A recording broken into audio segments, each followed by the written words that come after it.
Billionaire goes undercover as a groundskeeper and sees the maid protecting his twins from his fiancée. Marcus Ashford stood before the mirror in his penthouse office, barely recognizing the man staring back at him. Gone was the crisp Armani suit, the polished Italian leather shoes, the Rolex that had become like a second skin. In their place, worn denim jeans, a faded flannel shirt, and work boots he'd purchased from a thrift store that morning. His usually styled hair was hidden beneath a weathered baseball cap, and he'd allowed his carefully maintained stubble to grow into something more rugged. He was a billionaire playing dress-up, and he knew it. But the letter tucked in his desk drawer had left him no choice. Mr. Ashford, you need to know what's happening to your children when you're not home. Your fiancée isn't who you think she is. Please, for Emma and Ethan's sake, see for yourself. The letter was unsigned, but the handwriting was careful, almost trembling. Someone in his household had risked everything to reach out to him, and that thought alone had kept him awake for 3 nights straight. Marcus had built his empire from nothing, a kid from the wrong side of Chicago who'd turned a small tech startup into a billion-dollar corporation. He'd learned to read people, to spot deception a mile away, to trust his instincts. But when it came to Victoria Hastings, he wondered if he'd been blind. She was everything he'd thought he wanted after his wife Sarah's death 2 years ago. Sophisticated, elegant, from the right social circles. She'd swept into his life at a charity gala, offering comfort and companionship when he was drowning in grief and single parenthood. The twins, Emma and Ethan, had been only 4 years old when their mother died in a car accident. Now 6, they were his entire world, or at least they were supposed to be. But lately, something felt off. The twins had grown quieter around Victoria. Emma's bright smile dimmed whenever his fiancée entered the room. Ethan, usually so talkative, barely spoke during family dinners anymore. When Marcus asked what was wrong, Victoria would laugh it off, calling them moody or difficult. She'd suggest boarding school, private tutors, anything to create distance between Marcus and his children. He dismissed his concerns as paranoia, as the stress of balancing fatherhood with running a corporation. Until the letter arrived. His head of security, Richard, had been skeptical about the plan. Sir, if you want to know what's happening in your own home, I can install cameras, do background checks. No, Marcus had interrupted. If someone felt they couldn't come to me directly, if they had to write anonymously, then there's a reason. Something's wrong, and I need to see it with my own eyes. So here he was, Marcus Hayes, the new temporary groundskeeper, hired to fill in while the regular gardener recovered from surgery. His estate manager, Mrs. Chun, one of the few people aware of his plan, had handled the arrangements. As far as everyone else knew, Marcus Ashford was on an extended business trip in Singapore. The drive to his own estate felt surreal. He parked his borrowed pickup truck near the staff entrance, a route he'd never used in 5 years of living there.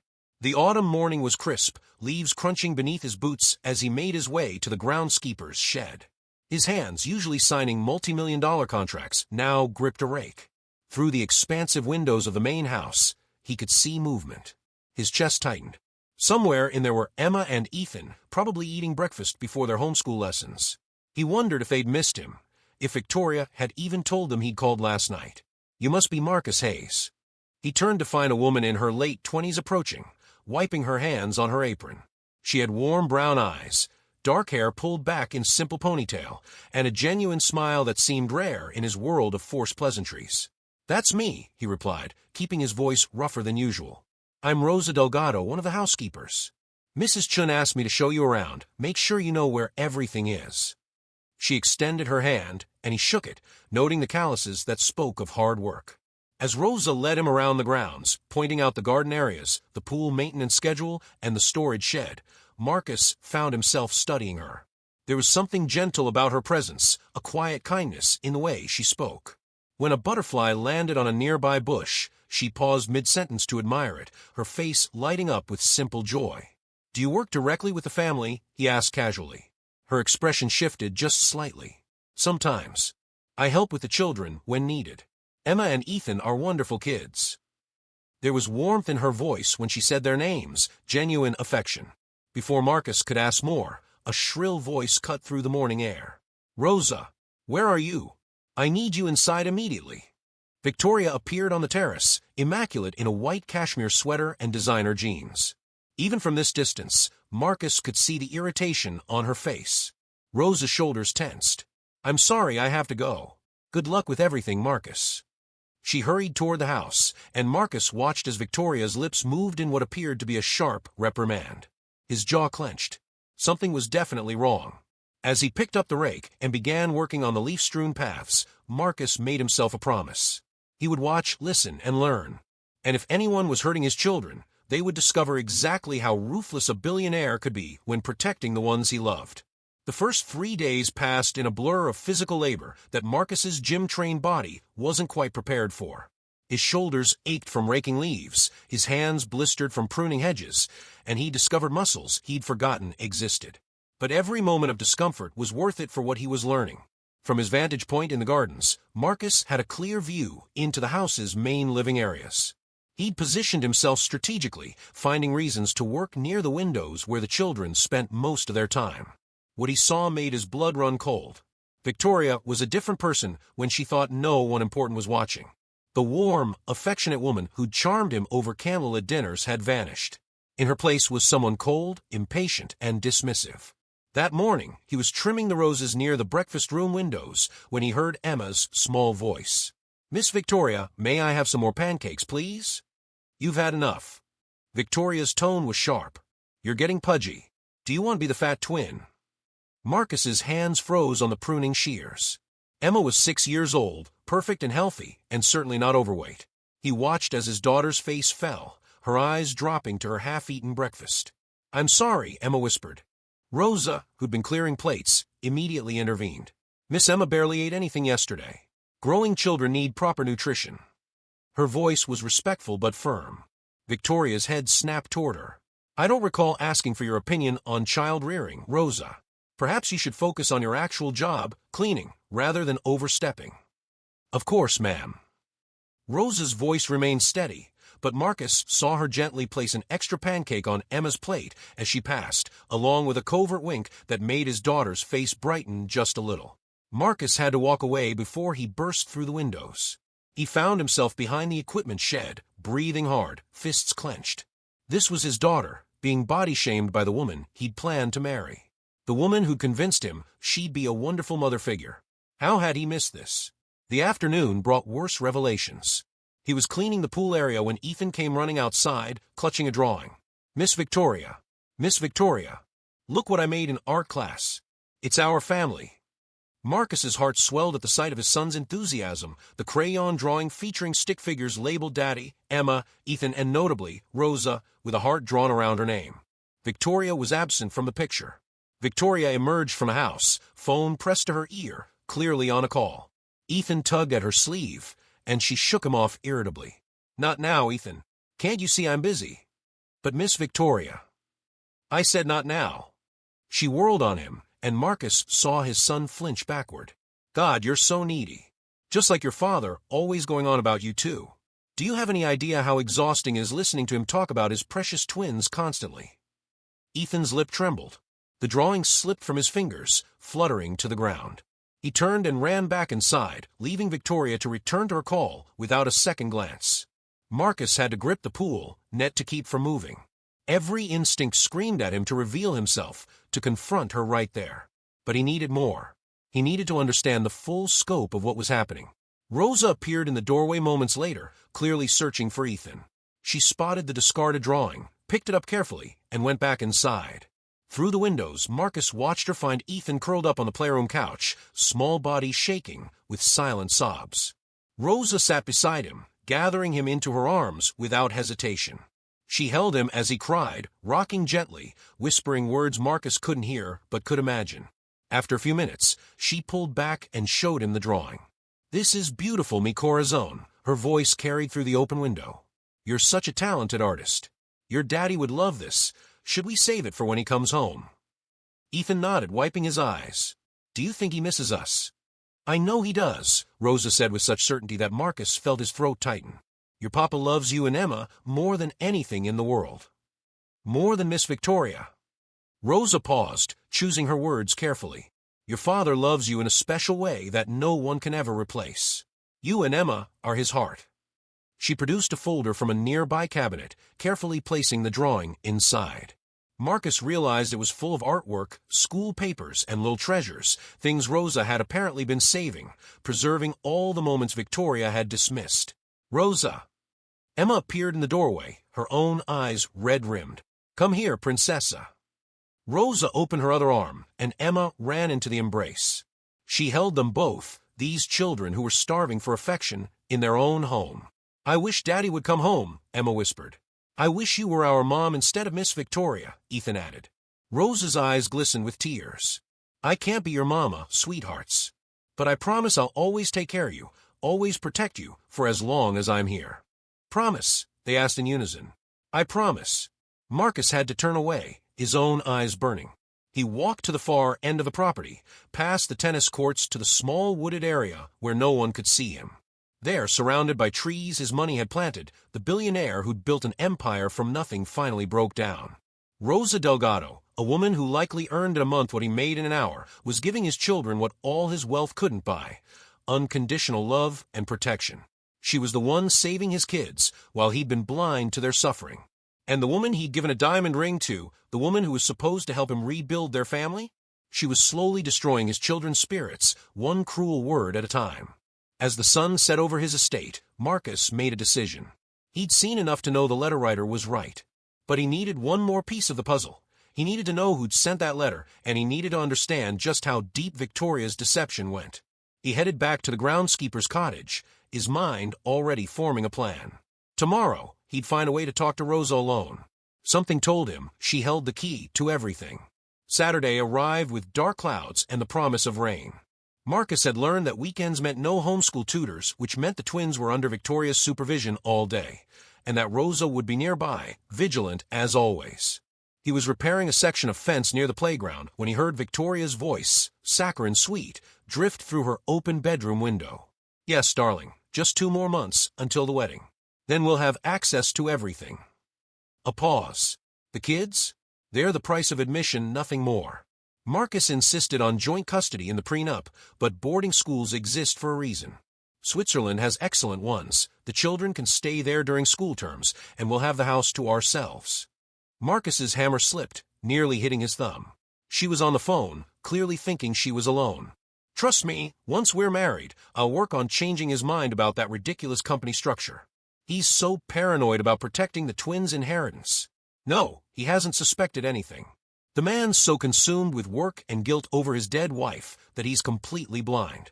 I play the devoted fiancé, he showers me with gifts, and soon enough, I'll be Mrs. Marcus Ashford with full access to the fortune." The hammer fell from Marcus's hand entirely. Every word was a knife, but it was the confirmation he'd needed. Victoria had never loved him. She'd seen him as a mark, his children as obstacles to his money. Thunder rumbled overhead, and fat raindrops began to fall. Marcus barely noticed, frozen in place as Victoria's laughter echoed from above. The best part, that maid Rosa, she's so attached to the brats. Once I'm in charge, she'll be the first one fired. Can't have the help undermining my authority. A crack of lightning split the sky, and suddenly the rain intensified, pouring down in sheets. Marcus ran for cover under the gazebo, his mind racing. He needed to call Richard, needed to move up his timeline. A scream shattered his thoughts. "Help. Somebody help." Rosa's voice, pure panic, coming from the pool area. Marcus ran without thinking, his cover be damned. He rounded the corner to find Emma thrashing in the deep end of the pool, her small arms flailing desperately. The pool cover had been partially removed for cleaning, and she must have slipped on the wet deck. Victoria stood on the terrace, frozen, phone still in her hand. But Rosa was already moving. She kicked off her shoes and dove into the pool fully clothed, reaching Emma in seconds. Marcus hit the water right behind her, his longer reach helping to lift Emma as Rosa supported her from below. They broke the surface together, Emma coughing and crying. Marcus carried her to the shallow end, his heart hammering. Rosa scrambled up beside them, immediately checking Emma over with practiced efficiency. "It's okay, Princessa, you're okay." "Breathe, just breathe," Rosa murmured, supporting Emma's back as she coughed up water. "I want my daddy." Emma sobbed. "I want my daddy." Marcus's arms were already around her, and before he could think, before he could remember his disguise, he whispered, "I'm here, baby girl. Daddy's here." Emma's coughing stopped. She pulled back, water streaming down her face, and looked at him with wide, disbelieving eyes. "Daddy." Behind them, Rosa gasped. Her eyes met his, recognition flooding her face, followed quickly by shock and something else, vindication, perhaps, or relief. "Marcus!" Victoria's shrill voice cut through the rain. She'd finally descended from the terrace. "What the hell are you doing here? You're supposed to be in Singapore." Marcus stood slowly, still holding Emma, who'd wrapped her arms around his neck, in a death grip. Ethan had appeared from somewhere, running to them, and Marcus scooped him up too, holding both twins close as they clung to him. "The trip was cut short," he said, his voice deadly calm. "Fortunately, since I was apparently needed here." Emma wandered off. "I didn't know she'd gone to the pool," Victoria said quickly, her face calculating. "Thank God the groundskeeper was here." She stopped, really looking at him for the first time. "Wait, what?" "The groundskeeper." Marcus's laugh was bitter. "Is that who you think I am, Victoria?" She stared, her face going pale as she finally recognized him beneath the wet baseball cap and work clothes. Rosa had stepped back, dripping wet, her arms wrapped around herself. But her eyes were on the twins, checking them over, her relief visible.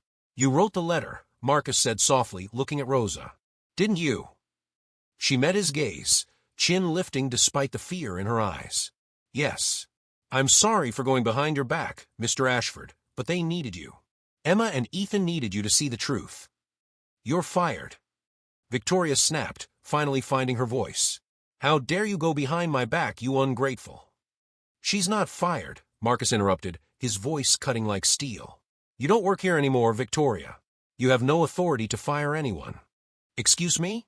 I'm your fiancée. I'm about to be your wife." "No, you're not." He shifted the twins, holding them closer. "I heard your phone conversation, Victoria. Every word about your plans for my money, for my children. How you were going to ship them off to Switzerland so you could have free access to my fortune." The color drained from Victoria's face. "Marcus, you don't understand. That wasn't. Don't." He cut her off. "I've heard enough lies. You have 1 hour to pack your things and leave my property. The engagement is over. My lawyers will be in contact regarding the return of the ring and any gifts. You can't do this. We have a contract. A prenuptial agreement that's now void since the engagement is terminated. You'll get nothing, Victoria. That's what you deserve." She stared at him, rage and disbelief warring on her face. For a moment, Marcus thought she might argue further, but something in his expression must have warned her. She'd seen him destroy business rivals, negotiate billion-dollar deals with ruthless efficiency. That same cold calculation was now directed at her. "You'll regret this," she hissed. "No one makes a fool of Victoria Hastings." "You made a fool of yourself," he replied quietly, "by thinking my children were obstacles rather than treasures. Now leave before I have security escort you out." Victoria turned on her heel and stalked back to the house, her designer heels clicking furiously on the wet stone. The moment she was gone, Marcus felt his knees weaken. He sank down onto the pool deck, still holding the twins, letting the rain wash over all of them. "Daddy, why were you dressed like that?" Ethan asked, his small hand touching Marcus's face as if to confirm he was real. "Because I needed to see something for myself, buddy. And I'm so sorry it took me this long to see the truth." "Are you mad at Rosa?" Emma whispered. Marcus looked up at the young woman who'd saved his daughter, who'd been saving both his children all along. She stood a few feet away, soaked to the bone, trembling slightly in the cold rain, but making no move to leave. "Mad at Rosa?" he repeated. "Emma, Rosa saved your life today. And from what I've seen, she's been protecting you both for a long time." Rosa's eyes filled with tears. "I love them," she said simply. "I know it's not my place. I'm just a maid, but I couldn't stand by and watch them be hurt. I'm sorry if I overstepped." "You're not just anything," Marcus interrupted firmly. "And you didn't overstep. You did what I failed to do. You protected my children when I was too blind to see they needed protecting." A sob escaped Rosa's throat, and she pressed her hand to her mouth. "Rosa!" Emma reached out to her. "Don't cry." Rosa knelt beside them, and Emma leaned over to hug her, getting Marcus wet all over again. Ethan joined in, and suddenly the four of them were in a huddle on the pool deck in the pouring rain, a billionaire, a maid, and 2 6-year-olds who'd all found each other at exactly the right moment. Or maybe, Marcus thought as he held them all close, at exactly the moment they needed each other most. The rain had stopped by the time they made it inside, but all four of them were thoroughly soaked. Marcus carried Emma, while Ethan held Rosa's hand, none of them speaking as they dripped water across the marble floors that Marcus had stopped noticing years ago, but that Rosa probably cleaned every day. Mrs. Chen appeared in the hallway, her eyes widening at the sight of her employer in groundskeeper's clothes, soaking wet and carrying his daughter. But she was too professional to comment, simply asking, "Shall I prepare hot baths and tea, Mr. Ashford?" "Please." "And Mrs. Chen?" Marcus met her eyes. "Victoria is packing her things. She'll be gone within the hour. After she leaves, I need you to gather all the household staff. There are going to be some changes." "Of course, sir." She disappeared down the hallway, and Marcus could have sworn he saw the hint of a smile on her usually stoic face.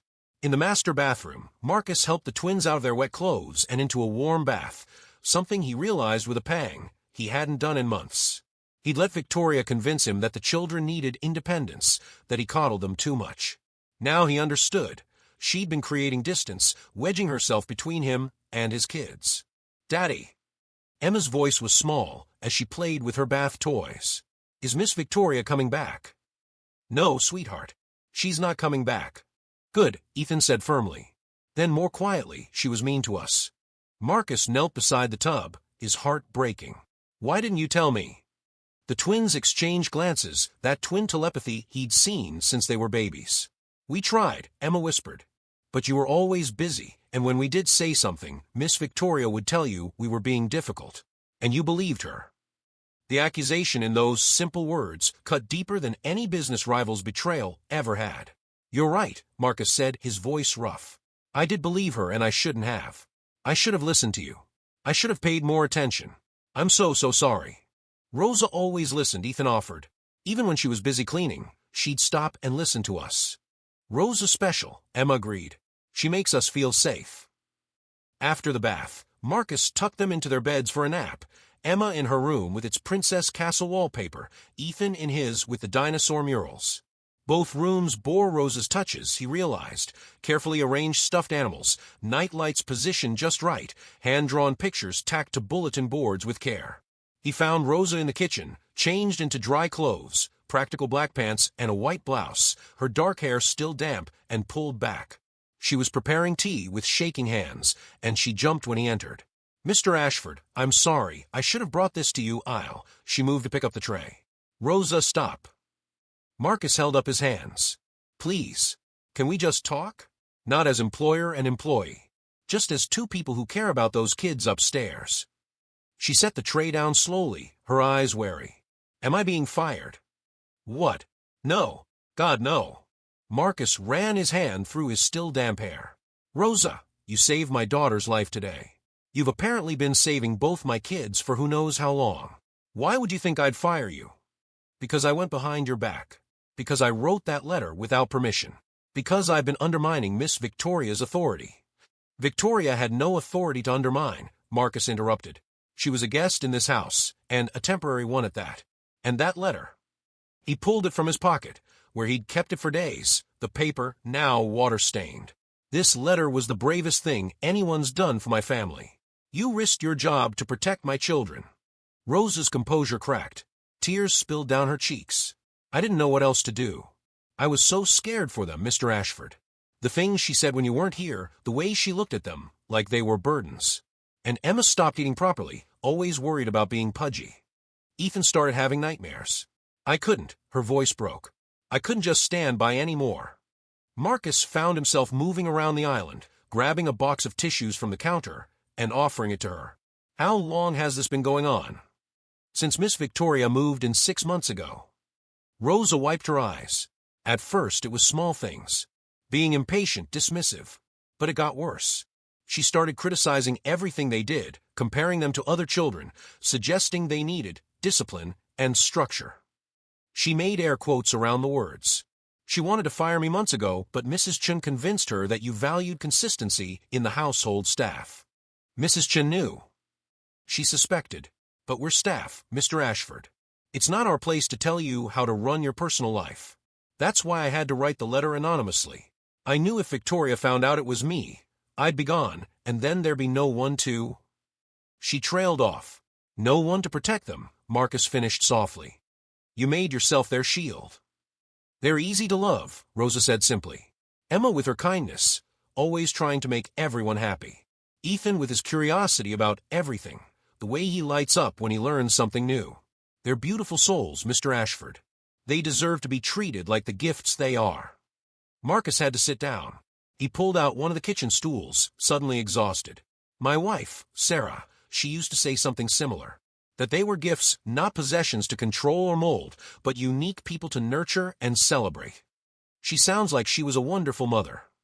She was. Marcus smiled sadly. I think she'd have liked you. In fact. He paused, a realization hitting him. You remind me of her. Not in looks, but in how you are with the kids. Sarah had that same gentle firmness, that way of making them feel heard and valued. Rosa blushed. That's a beautiful compliment, Mr. Ashford. Thank you.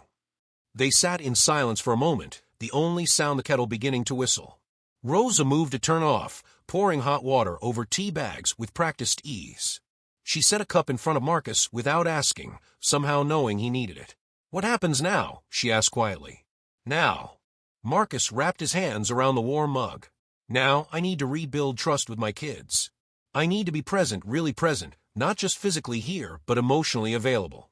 And I need to make sure everyone in this household knows that Emma and Ethan's well-being comes first always. And Miss Victoria. Victoria is gone. My lawyers will handle the legal side. And... He took a breath. I need to apologize to you properly, Rosa. I'm sorry I wasn't here. I'm sorry I let someone hurt my children. And I'm sorry I put you in a position where you felt you had to risk your job to protect them. You were grieving, Rosa said gently, and trying to move forward. That's not a crime, Mr. Ashford. Marcus, he corrected. Please. After everything, I think we're past formalities. She smiled tentatively. Marcus, then. And I'm Rosa, not the maid. Rosa. He tested the name, really saying it for the first time. Tell me about yourself. I'm ashamed to admit I know almost nothing about the woman who's been caring for my children. And so she did. As the afternoon sun broke through the clouds, Rosa told him about growing up in a small village in Mexico, coming to the U.S. at 18 to help support her family back home. She spoke of her love for children, how she'd worked in childcare before coming to housekeeping. She talked about her dreams of becoming a teacher someday, maybe opening a small daycare. Marcus found himself hanging on every word, not just because of what she said, but how she said it, with passion, with hope, with genuine warmth. This woman, who earned a modest salary and sent most of it home to her family, had more richness in her spirit than anyone in his usual social circle. You have a teaching degree? He asked, surprised. From a community college back home. It doesn't translate here. I'd need more certification, better English credentials. But someday. She smiled. My grandmother used to say, poco a poco se and alejos, little by little one walks far. I'm working toward it. What if you didn't have to wait? Marcus said impulsively.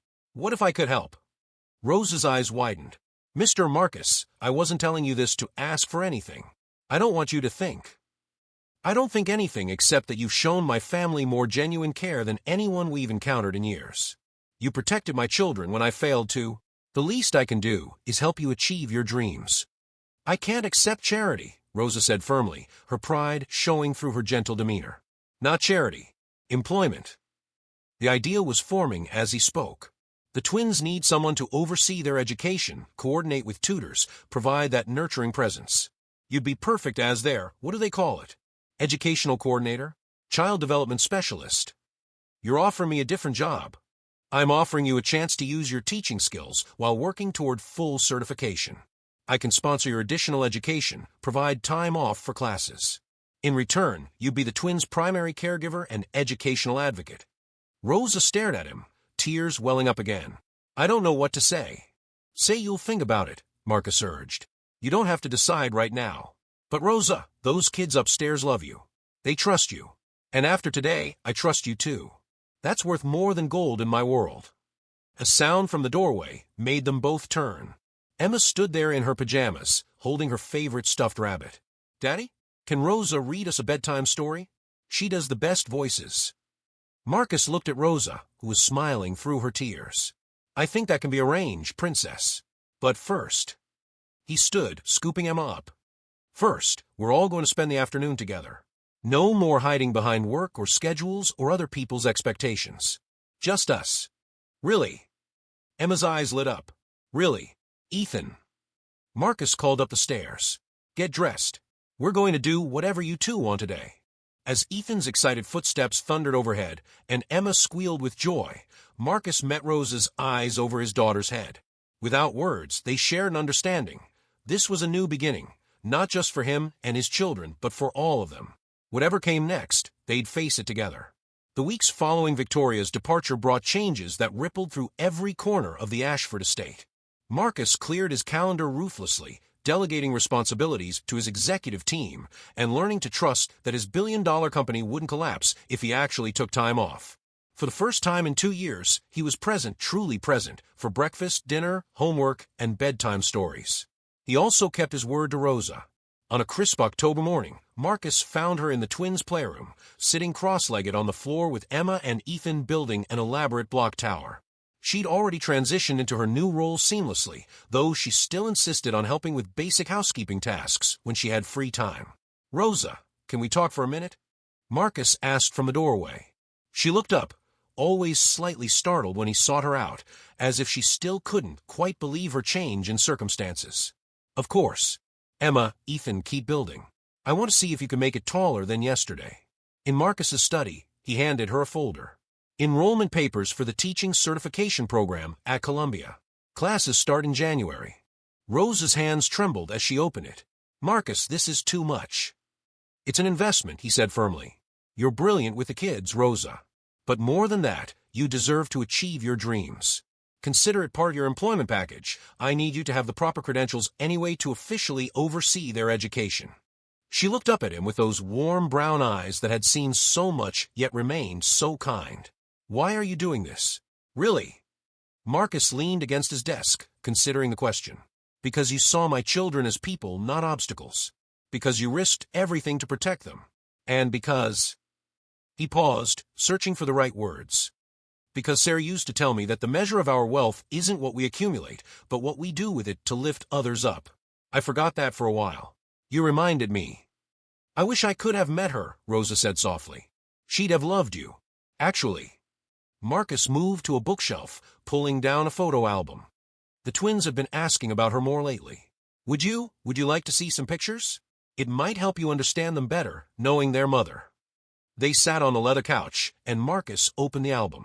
There was Sarah, vibrant and alive, laughing at their wedding. Sarah pregnant with the twins, her hand on her belly. Sarah in the hospital, holding 2 tiny babies with a look of pure wonder on her face. "She's beautiful," Rosa whispered. She was. Marcus traced Sarah's face with his finger. Brilliant, too.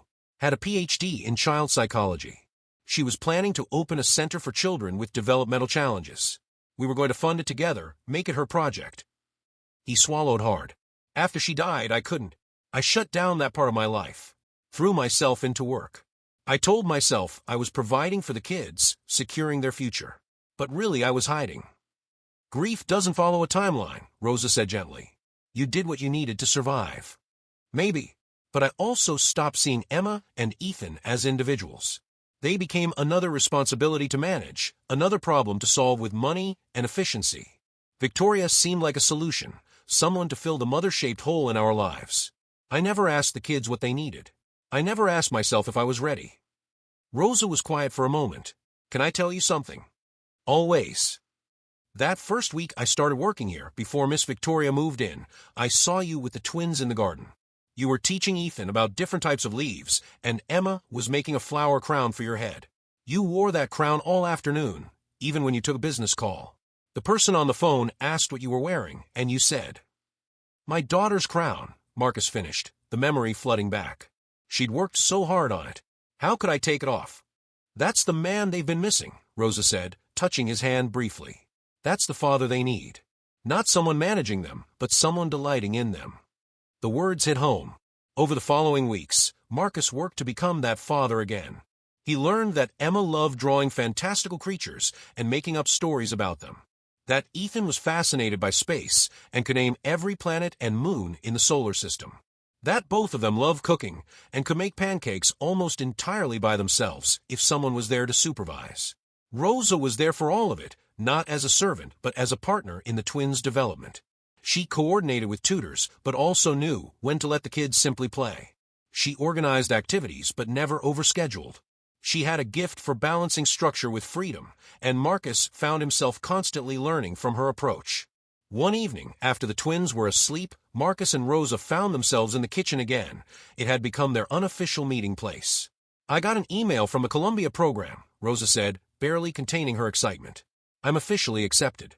Classes start January 15th. "That's wonderful." Marcus pulled her into an impulsive hug, then quickly stepped back, suddenly aware of the boundary he'd just crossed.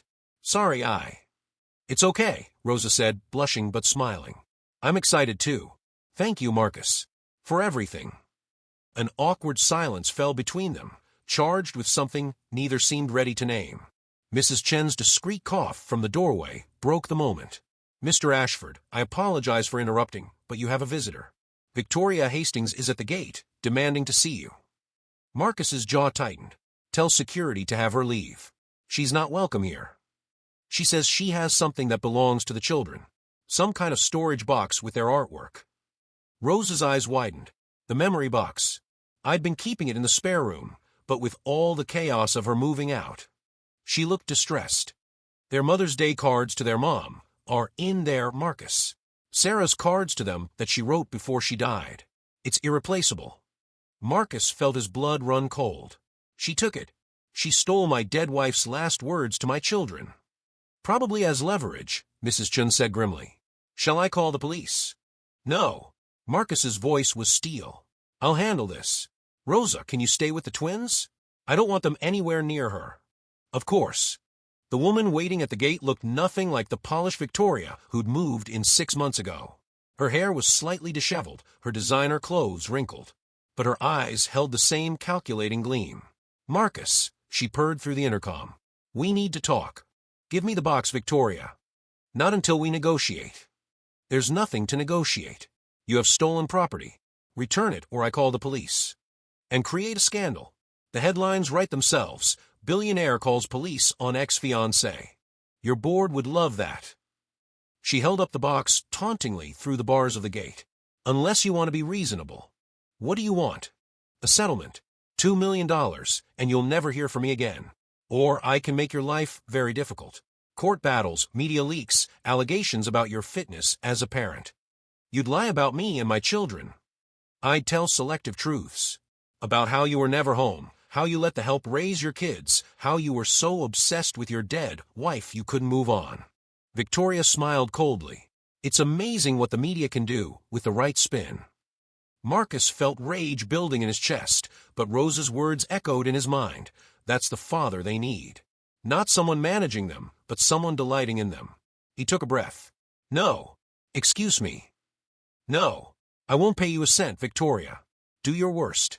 Call the media. Tell your lies. File your lawsuits. My children know the truth. The people who matter know the truth. And that box." He pulled out his phone. "My head of security has been recording this entire conversation. Extortion is a felony." Victoria's face paled. "You can't. Give me the box. Now. Or Richard calls the police, and you can explain to them why you're attempting to blackmail me with my children's property." For a long moment, they stared at each other. Then Victoria shoved the box through the gate bars. It tumbled to the ground, and Marcus heard something inside break. "You'll regret this," she spat. "You and that little maid. You think she actually cares about you? She's just another gold digger, smarter than me, playing the long game." Marcus picked up the box carefully. "The difference, Victoria, is that Rosa loved my children before she even knew who I was. She protected them when there was nothing in it for her. That's something you'll never understand. Real love doesn't calculate the return on investment." He turned and walked back toward the house, leaving Victoria shouting threats behind him. In the living room, he opened the box carefully. Some of the artwork was damaged, corners crushed, but the important items, Sarah's letters, the Mother's Day cards, a lock of her hair tied with ribbon, were safe. Rosa found him there, tears streaming down his face as he read Sarah's words to the children. "My darling Emma and Ethan, if you're reading this, it means I'm not there with you. But please know that I love you beyond measure. Be kind. Be brave. Be true to yourselves. And know that wherever I am, I'm watching over you, so proud of who you'll become. All my love forever, Mommy." She knew, Marcus whispered. She knew she might not make it, and she wrote to them anyway. Rosa sat beside him, not touching, just present. She sounds extraordinary. She was. And she'd want them to remember her, to know her love. But Victoria, his voice broke. Victoria tried to use even this as a weapon. But she failed, Rosa said firmly. You have it back. They have it back. That's what matters. Marcus looked at her, this remarkable woman who'd entered his life as quietly as dawn and changed everything. How did you get so wise? Not wise. Just someone who knows that love and family aren't commodities to trade. They're gifts to cherish. In that moment, sitting surrounded by the remnants of his past and the promise of his future, Marcus felt something shift in his chest. It wasn't just gratitude he felt for Rosa anymore. It wasn't just respect or friendship. It was the first tender shoots of something he'd thought had died with Sarah, hope for a love that could heal rather than harm. But that revelation would have to wait. For now, his children needed him, and he had a promise to keep, to be the father they deserved no matter what. Winter arrived early that year, blanketing the estate in snow by mid-November. The white expanse transformed the grounds into a wonderland, and Marcus watched from his study window as Emma and Ethan played outside, Rosa building a snowman with them. Her laughter carried through the cold air, clear and bright, and he found himself smiling without realizing it. You look happy, sir, Mrs. Chin said, bringing in his coffee. Happier than I've seen you in years. I am happy, Marcus admitted. The kids are thriving. Rosa's doing brilliantly, and I'm actually here to see it all. And Miss Rosa? Mrs. Chun asked, her tone carefully neutral. She's settling well into her new role. Marcus turned from the window. Mrs. Chun, how long have you worked for me? 15 years, Mr. Ashford. Since before Miss Sarah, God rest her soul. Then you've earned the right to speak plainly. Were you really asking? The older woman smiled. I'm asking if you've noticed what everyone else in the household has noticed. That you watch her the way you used to watch Miss Sarah. That you smile when she enters a room. That the children have started calling themselves a family again, and she's part of that picture. Marcus's coffee cup paused halfway to his lips. Is it that obvious? Only to those of us who care about you. And might I say, sir, Miss Sarah would approve. She told me once, before she passed, that she wanted you to find happiness again. That she wanted the twins to have love in their lives, not just memory. I can't think about this now, Marcus said, setting down his cup. Rosa's just starting her program at Columbia. She's building her own life, working toward her own dreams. The last thing she needs is her employer complicating things with feelings. With all due respect, sir, I don't think you're the only one with feelings. Before Marcus could respond, a scream from outside sent him running. He burst through the French doors to find Rosa on the ground, Emma and Ethan hovering over her, panic on their faces. She slipped on the ice. Emma cried, "Daddy, she's hurt." Rosa was trying to sit up, her face pale. "I'm fine, she tried to stand and immediately crumpled. Okay, maybe not fine. Her ankle was already swelling. Marcus scooped her up without hesitation, carrying her inside while shouting for Mrs. Chun to call the doctor. The twins followed, clutching each other's hands, frightened. "It's going to be okay," Rosa assured them, even though Marcus could feel her trembling. "Just a little slip, that's all." The doctor confirmed a bad sprain, not broken, but Rosa would need to stay off her feet for at least 2 weeks. As the physician wrapped her ankle, Marcus saw the worry in her eyes. "My classes," she whispered to him. "They start in 2 months. What if?" "You'll heal in plenty of time," Marcus said firmly. "And until then, you're not to worry about anything. The kids and I will take care of you for a change." And they did. Those 2 weeks became something Marcus would treasure forever. The twins drew pictures to decorate Rosa's room. Ethan brought her books from the library and read to her in his halting but earnest voice. Emma picked flowers from the greenhouse and arranged them in vases by Rosa's bedside. And Marcus found himself spending hours in Rosa's sitting room, supposedly catching her up on household matters, but really just talking. About everything. His childhood in Chicago, the first company he'd built from nothing. Her memories of her grandmother in Mexico, the village she still dreamed of visiting again. Sarah, and how Marcus was learning to hold her memory without being trapped by grief. Rosa's fears about Columbia, whether she was smart enough, good enough. "You're more than good enough," Marcus said one evening, sitting in the chair beside her couch. "You're brilliant, Rosa. The way you understand children, the way you can explain complex concepts simply, your patience, You're already a teacher. The degree is just paperwork. You have a lot of faith in me, Rosa said softly. I have evidence of you. The twins have flourished these past months. Emma's confidence has bloomed. Ethan's anxiety has eased. That's all because of you. It's because of you too. You came back, Marcus. You chose to be present. That's what they needed most. Their eyes met, and in that moment, Marcus felt the last of his resistance crumble. Can I tell you something? Always. I think I'm falling in love with you. The words hung in the air between them. Rosa's eyes widened, her lips parting in surprise. I know the timing is terrible, Marcus continued quickly. You work for me, you're starting school, there's a power imbalance, and you've probably never even thought of me that way. I shouldn't have said anything. I needed you to know. Before I completely lose my courage. Marcus. Rosa's voice was barely a whisper. When I wrote that letter, I told myself it was just about the children. That I was doing my job, protecting kids who needed protection. But the truth is. She took a shaky breath. I fell in love with all of you. With Emma's kindness, with Ethan's curiosity, with the way you read bedtime stories, doing different voices for every character. With the man I saw underneath the grief and the business armor. With the family you're all becoming. Marcus felt his heart stop. You love us. I do. But Marcus, I can't be another Victoria. I won't let you worry that I'm after your money or your status. I need to finish my degree, prove to myself that I can stand on my own. I would never think that, Marcus interrupted, moving to kneel beside her couch. Rosa, you've proven who you are 1,000 times over. But I understand. Take your time. Build your dreams. I'll wait. We'll wait. He took her hand carefully. But know that when you're ready, if you're ever ready, we'll be here. Not as employer and employee, but as whatever we can become together. Tears streamed down Rosa's face. That's the most beautiful thing anyone's ever said to me. It's just the truth. They stayed like that, hands clasped, until the twins burst in demanding to know if Rosa would like dinner in bed, or she felt well enough to come to the table, because Daddy's making a special spaghetti, and it's really good. Christmas came with all the magic Marcus had forgotten homes could hold. A towering tree in the living room, decorated with ornaments the twins had made. Stockings hung by the fireplace, 4 of them, because Emma had insisted Rosa needed one too. Cookies baked, carols sung off-key, and laughter echoing through halls that had been too quiet for too long. On Christmas morning, after the presents were opened and wrapping paper littered every surface, Marcus found a small box under the tree with his name on it. Inside was a hand-drawn picture, him, Emma, Ethan, and Rosa, all holding hands beneath the words, "Our family," in Emma's careful letters.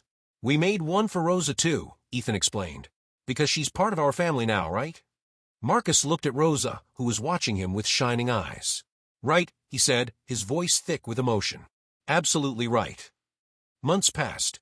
Rosa started at Columbia and excelled, though she insisted on still spending her afternoons and evenings with the twins. Her professor invited her to speak at a conference on early childhood education. She presented a paper that drew on her experiences with Emma and Ethan, and Marcus sat in the audience, bursting with pride. Spring came, bringing new life to the estate. In the garden, Rosa and the twins planted vegetables, getting dirt under their fingernails and sun on their faces. Marcus would watch from his study, no longer hiding behind work, but choosing to be present for the life unfolding around him. One warm May evening, he found Rosa sitting on the bench where Sarah used to read to the twins. She told him once that she sometimes came here to think, to feel connected to the woman whose children she loved. Mind if I join you? Marcus asked. Please. She patted the bench beside her.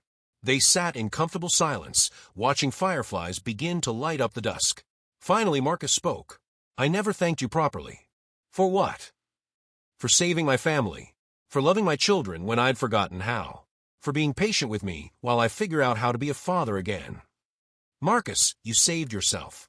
I just opened a door. Maybe, but you walked through it with us.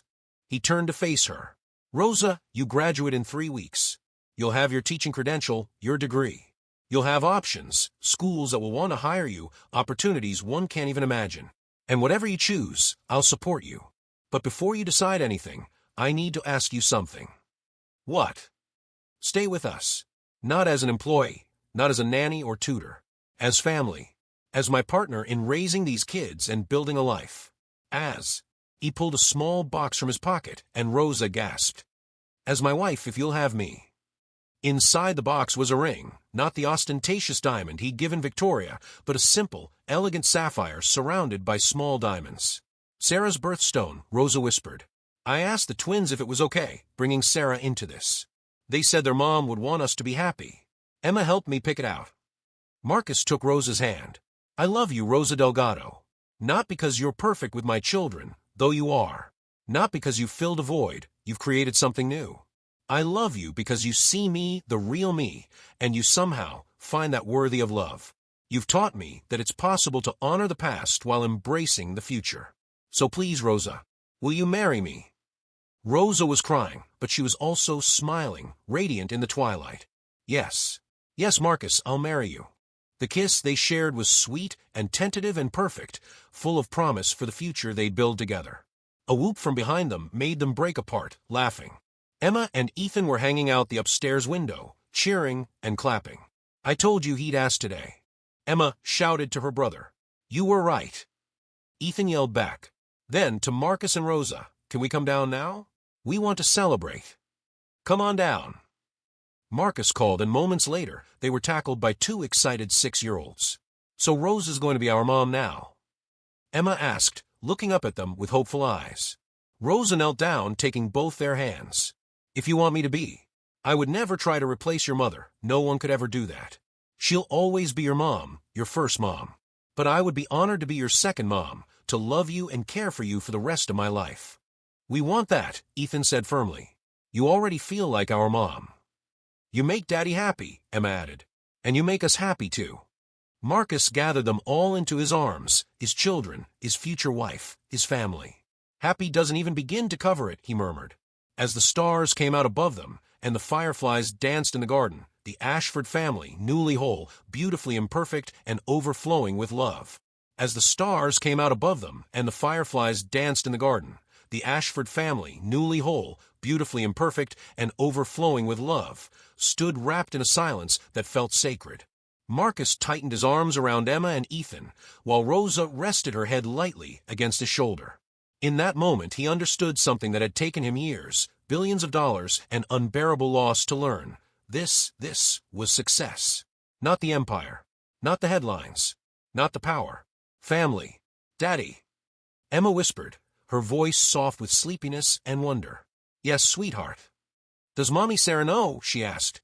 "About Rosa, about us being happy again." Marcus felt his throat tighten. He knelt so they were all eye level, his voice steady despite the emotion burning in his chest. "I believe she does. And I believe she's smiling." Rosa swallowed hard, tears shining in her eyes. "I promise," she said gently, looking at the children, "I will never replace your mother. She will always be part of you. I'll just love you alongside her." Emma smiled and hugged her tight. "That's okay. Love doesn't run out." Ethan nodded seriously. "It just gets bigger." Marcus laughed softly through his tears. Out of the mouths of children, he thought. Inside the house, warm lights glowed through the windows, no longer cold marble and silence, but laughter, mess, and life. Mrs. Chen watched from the doorway, hands folded, her eyes misty. She had seen the house broken once. She knew how rare it was to see it healed. That night, Marcus tucked his children into bed himself. He stayed longer than usual, listening to Emma talk about the story she wanted to write tomorrow, answering Ethan's questions about stars and whether fireflies ever got tired of glowing. When both were finally asleep, he stood between their rooms, one hand on each doorframe, making a vow he would never again break. Rosa waited for him in the living room. They didn't rush. They didn't need to. "I was so afraid," Marcus admitted quietly, sitting beside her. "Afraid that loving again would mean betraying Sarah. Afraid that if I opened my heart, I'd lose everything all over again." Rosa took his hand, her grip warm and sure. "Love doesn't erase what came before," she said. "It honors it by continuing." Marcus looked at her, this woman who had entered his life with no demands, no expectations, only courage and compassion, and felt something settle deep inside him. Peace. Outside, the fireflies drifted higher, blinking like small promises against the dark. And for the first time in years, Marcus Ashford didn't feel like a man running from loss. He felt like a man who had finally come home.